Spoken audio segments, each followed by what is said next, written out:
it's Natalie here with Canine Performance, and today we are joined by Finley and Andrea.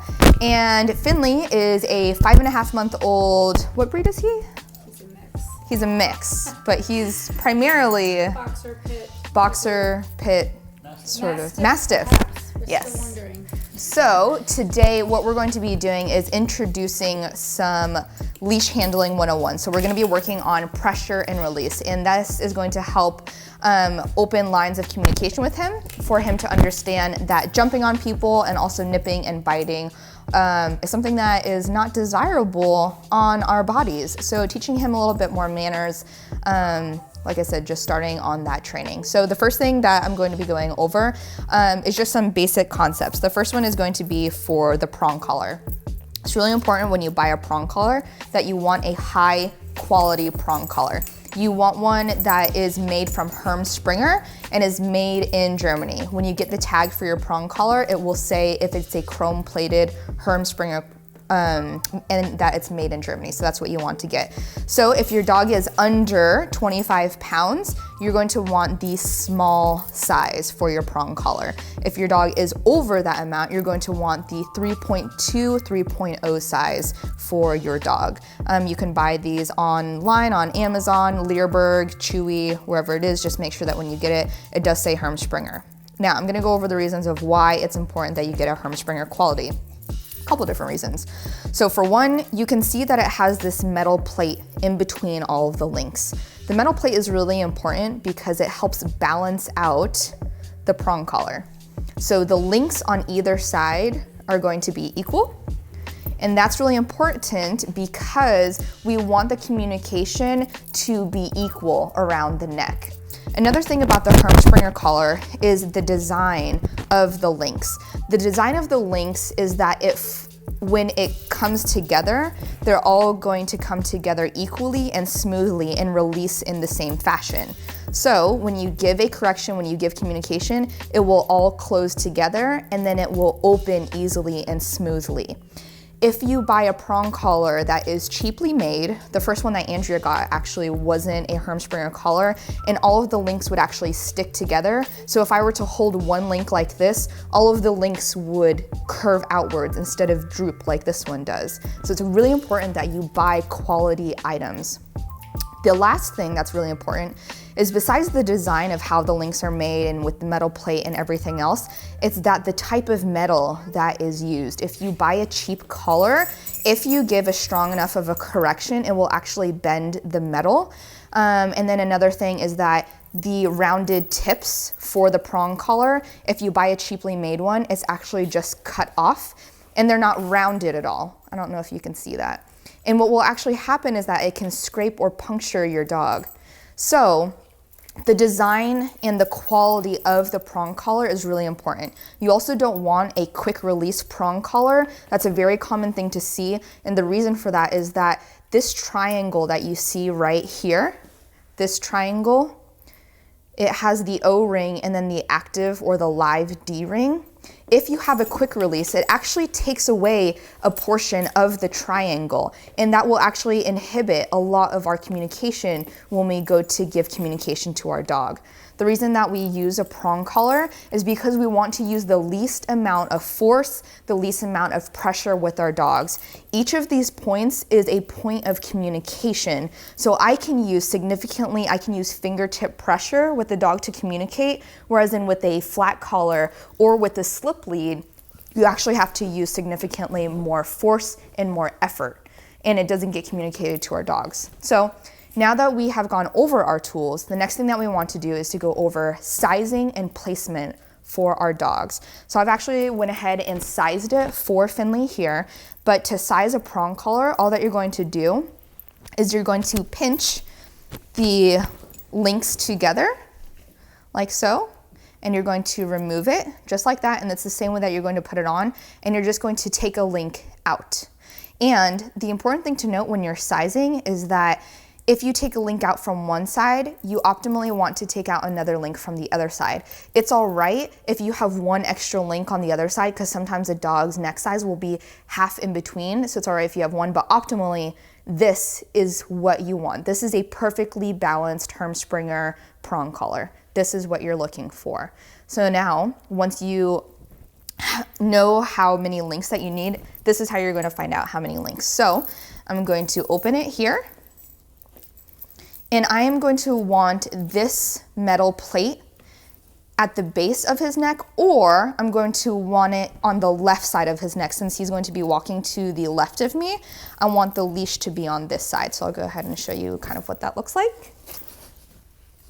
Get the leash out of your mouth. Go ahead and put it on. So he's a squirrely little guy. Gonna go ahead and put it on him just like that, putting the metal plate there. And then he's rolled over, going to just clip it on just like that. And there we go. There we go, nice and balanced. So, if you can see, come here, Finn, go ahead and sit up, here we go. If you can see, his regular collar is right down here on his chest. This is where a lot of strength comes for a dog, so we don't want it down there. We want it up nice, high, and tight, right behind the dog's ears, right next to their jaw. Right here is where you're going to use the least amount of force, the least amount of pressure, and the highest communication that you have. Another thing is that the dog will have significantly less strength at the top versus the base of their neck. So with your prong collar, making sure that when they move around, it's not too tight, but it's also not too loose that it comes down a lot more where the regular collar is going to sit. So now that it's there, go ahead. Good job, bud. So I'm gonna get him used to that, but one of the things that I'm going to explain is pressure and release and how we're building this communication system and why it's so critical and important. Everything that we do in dog training and also how dogs communicate is through pressure and release. So for example, if two dogs are oncoming, dogs will give off signals that maybe they don't want the other dog to approach because it's too much pressure. The dog, if they read those signals, will actually relieve pressure by giving space. Everything about dogs is just pressure and release. We're going to be doing the same thing with our dogs and teaching them that the pressure around their neck can be released by the choices and the behavior choices that they make. So there's two ways that you can release pressure from your dog. There's going to be an active release and a passive release. So I'm going to go ahead and demonstrate with Andrea those two different forms of release and explain the differences between them. I'm actually going to give you this one. So Matt, I'm just going to explain to her real fast and then we'll do it all polished for the video. But okay, so for passive and active releases, so the exercise that I'm going to have you do is I'm actually going to have you hold one side of the leash like this, and I'm going to pull on the other one. So we have a lot of pressure here, right? Mm-hmm. And so what I'm going to explain to the camera is that for an active release is one where I actually, when you start to give me a little bit, I'm going to come in. So just anticipate that. So this is an active. And then the passive one is going to be you stop giving me pressure, and then that's it. So that's just how you anticipate what's going to happen. Is you let go of pressure a little bit, and I come to you. Okay. And then passive. I give pressure and then let go. Mm-hmm. Okay. Yeah. Alrighty. All good, Matt? Mm-hmm. Okay. Awesome. So the next thing that we're going to be talking about is the two different types of releases that we have when it comes to communicating with our dogs. There's going to be a passive release and an active release. So I'll go ahead and tell you which is which. An active release is one that we are going to help and assist our dogs with the communication. A passive release is one that they choose to release that pressure, but we don't help them with that. So we'll go ahead and demonstrate what that means. So having Andrea hold the end of the leash here. If I pull on this leash, you can see that there's tension, right? It's very tight. There's a lot of pressure going through the leash. If you were to try and communicate through this, there's no way of communication. This is all force at the moment. So when it comes to an active release of us helping our dog, once Andrea gives me a little bit of slack, I'm actually going to move towards her. I'm active in releasing that pressure with the dog. It's significantly more rewarding for them. So we'll go ahead and show that again. So pressure, she's going to choose to release whenever, and I'm going to move in. That's an active release.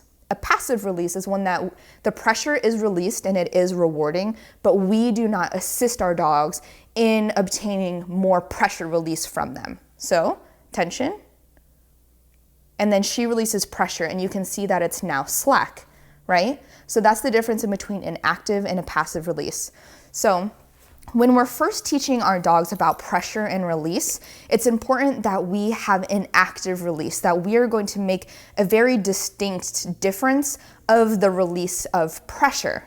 So we're going to do some drills where we're going to go back and forth, where he's going to feel the pressure. And as soon as I feel a little bit of the pressure and tension released through the leash that it's released, I'm going to actively help him and release that pressure for him. Once he understands that his behavior and his choices and his actions can release the pressure, and he understands that fully, we'll go to a passive release where I'm actively going to be asking of him that he's going to release that pressure on himself. And it's important that as often as possible, we want to have an active release, but it's important that our dog understands the difference of both of them, and that we're positively reinforcing whenever the pressure is released from them. The next thing to know before you start working with your dog is that there are several different types of dogs out there. They're primarily going to fall into two different categories. You're either going to have a compliant dog or a non-compliant dog. And this also comes down to the sensitivities of the dog. You're going to have a soft dog or you're going to have a hard dog.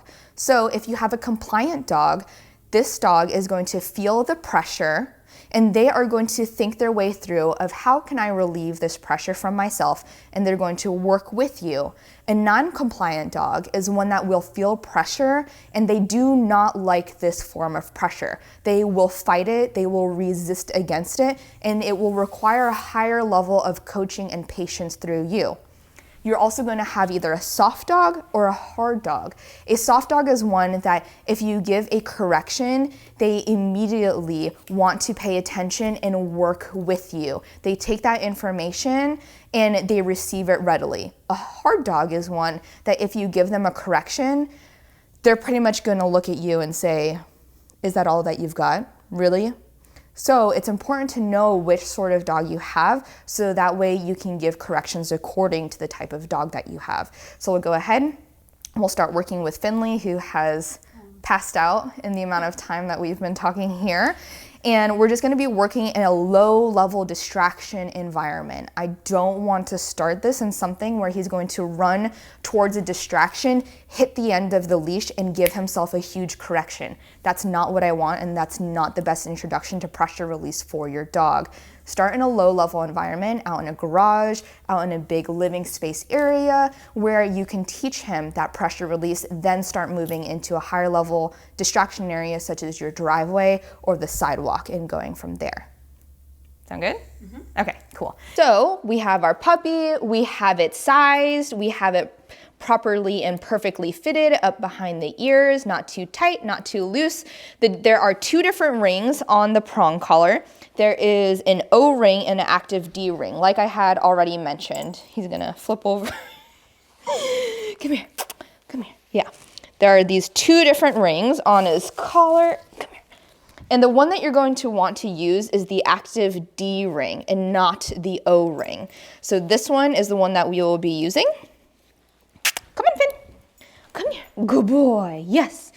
Just going to put it on here. And like I had already mentioned, is that for this first part, we want to do an active release. So he's going to go, he's going to feel pressure. He comes back and I remove it, right? No. Good. Come here. Good job. Good. Pressure. Yes. Good. And even if he's not turning his attention to me, yes, good boy. And I'm going to use my markers of yes and good. And it's, even if he doesn't know it, he knows my tone is pleasant, right? So he's going to go, pressure, yes, good boy, good, come here. I'm gonna bring him to me. Pressure, pressure, pressure. Come here. Yes, good, good job, good boy. Very nice, very, very nice. Go ahead and do that several times. Yes, good job, good. Walk around a bit. He gets distracted, that's okay. And he's following me really well, which makes this a little bit difficult, but yes, good boy, good. Good job, good boy. It's really important to take this really slow, right? Even if you have a non-compliant dog, if you take this slowly enough, you'll have less conflict with your dog doing this exercise. So he's gonna go.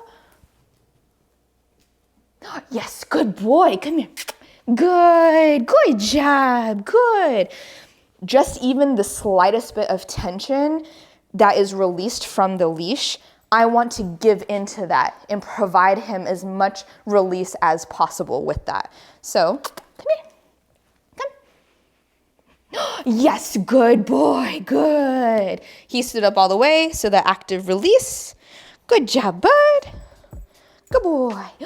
Good. So one of the important things when giving pressure release is that I want to pull in straight lines. Yes, good boy.